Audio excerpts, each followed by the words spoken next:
Shaq Lawson is a Buffalo Bill. If any of you spend time on Twitter, you've probably seen 90% of the fan base crash out over this. They are very upset with this move. Why? Because there's a narrative going around that Brandon Beane is incapable of bringing in new help for this squad, and he always ends up reverting to previous players, or as many might say, washed up players on the defense. Great, Brandon Beane. Why would you do this? Why would you not hit the super secret elite pass rusher free agent pool on week 13 that is so clearly available for every team? Why didn't you convince the Cleveland Browns to release Myles Garrett and sign with the Buffalo Bills? Why didn't you do the same thing with the Raiders and Max Crosby? Here's the deal, right, guys? Is Shaq Lawson an elite edge rusher? No, he is not, okay? However, when it comes into bringing in help at this point of the season, and trust me, I have given a lot of flack for Brandon Beane on specific draft moves. I was not a fan of the TJ Sanders selection in the second round. I was not a big fan of the Landon Jackson. I tell it how it is on this channel. I genuinely tell it how it is on this channel. We are not going to allow that. We are not going to allow that on the channel. Do not say that again, or you will be banned. Okay. But the thing is, I tend to empathize with Brandon Beane when it comes into his last minute, you have no other choice, practice squad designations or last minute signings to the roster. Why, you might ask? Familiarity, guys, is very important. Would you rather bring in a 26, 27-year-old that has all but been released? Because I got to tell you guys, if anybody's a free agent right now, they're not very good. Okay? Like there's a reason why they are not rostered currently.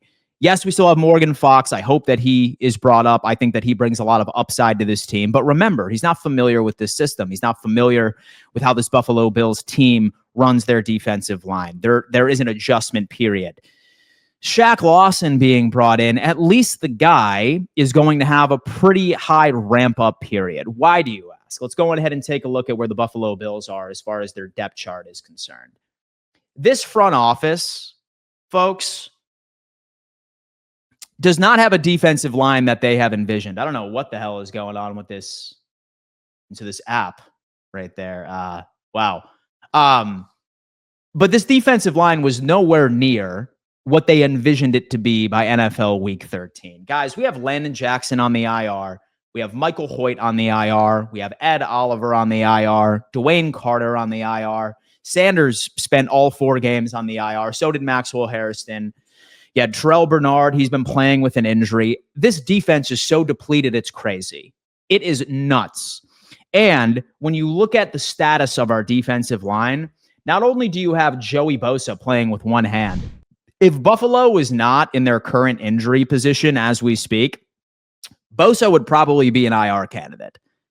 If 2 players were not on the IR, I think Bosa would be, and he would be healing up his wrist going into the playoffs. But we genuinely don't have much of a choice.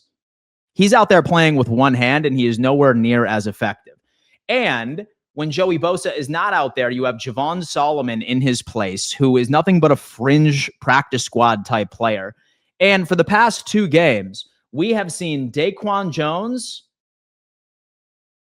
and TJ Sanders play reps as your edge rusher on the outside. So at the end of the day, this team is running out of options. And like I would like to remind each and every single one of you, right? Is Shaq Lawson going to make our defensive line even close to what it looked like against Kansas City? Or even close to what it looked like when Ed Oliver was healthy for the 2 games he gave us this year? Absolutely not. But when you're in a position like this, and largely it's easy to blame the training staff, right? But at the same time, it's tough. Like, sometimes injuries are just a freak accident. Like, we've had how many different strength and conditioning and coachings, like staff, like, unfortunately, injuries have always been the issue. It's how this team is built, which is something I don't particularly agree with. However, that's what we need to do.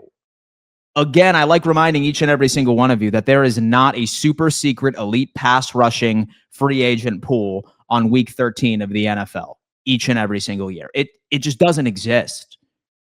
And you know, based off of how I have done my content, I do not like excuses. I don't take excuses in real life, and I don't take excuses for my favorite football team or for football in general. And when I get energy like, oh, yeah, well, maybe he should have made a move in free agency in the offseason. Maybe he should have made a trade. Guys, that's gone. That ship has sailed. I don't dwell on things that are no longer controllable. That's how I live my life. I genuinely hope that you don't live your life that way, because that is a very sad and unproductive way of living. I also don't expect it from this Buffalo Bills team. All I could ever expect from them is to control what they can control. And what they can control is by bringing in familiarity with this team. Is Shaq Lawson better than Joey Bosa? He might be with one hand. Is Shaq Lawson better than Javon Solomon? Damn right. Is Shaq Lawson better than TJ Sanders playing as edge rusher? Damn right. Is Shaq Lawson better than Daquan Jones playing as an edge rusher? Damn right. So, if you come across anybody that's wildly upset about this move, please answer how you would have addressed it right now. Don't tell me I would have done something at the trade deadline. I would have done something this previous free agency. Tell me what would have been a better move for you than to bring in familiarity on this roster. We already have Morgan Fox. He could be elevated too. He could be somebody that can fill in. He's not a guy that's going to be coming out, right, and taking the vast majority of the snaps. I still think Buffalo is going to roll out Joey Bosa with one hand and see what he can do. But what we need to identify here is who is going to replace Javon Solomon's production. I trust Shaq Lawson more than that. That's me. It should be a pretty obvious way of looking at things. That's my thought process. My goal on this channel, guys, is for everyone to look at things from perspective, because it's so easy to get caught up into the mainstream. And a lot of mainstream media, right, they like running with stories and shifting their storytelling based off of how the majority of the fan base feels. When I ended up doing this like very big video on turnovers were the issue with the Buffalo Bills, and that's why this offense isn't moving, despite the fact that numbers are identical as far as separation statistics, as far as offensive line production. Everything is the same. It's turnovers.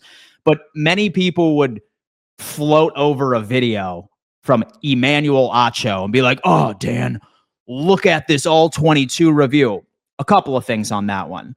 He picked 8 plays. That was about 20% of each and every single snap.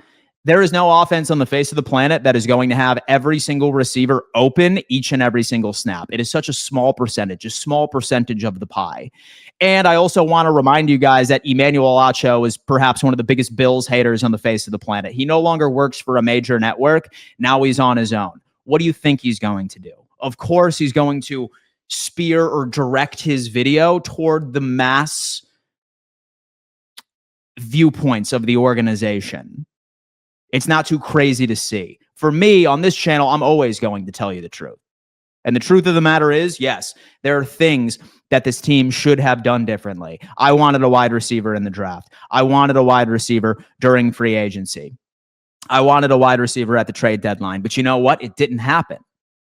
It did not happen. So for me, I'm not going to focus on a ship that's already sailed. I'm going to look at this organization and I'm trying to find answers on how we can make it work now.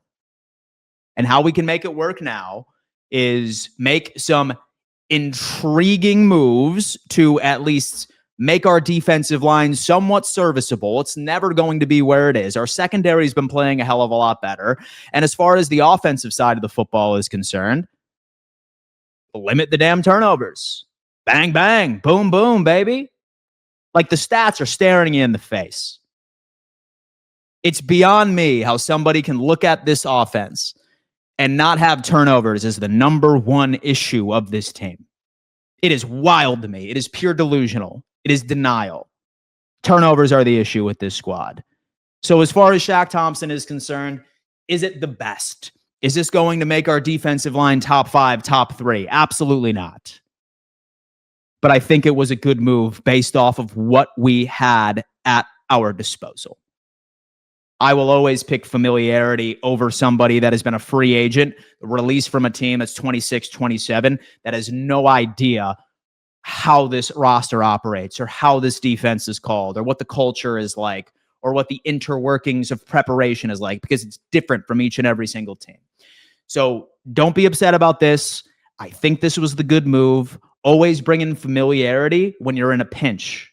And this Buffalo Bills team is in a pinch. So with that being said, I am completely fine. I need to give a giant shout out to our good friends over on Sleeper, folks. Sleeper is bar none the #1 player prop platform on the market today, and they are giving you $20 just for signing up.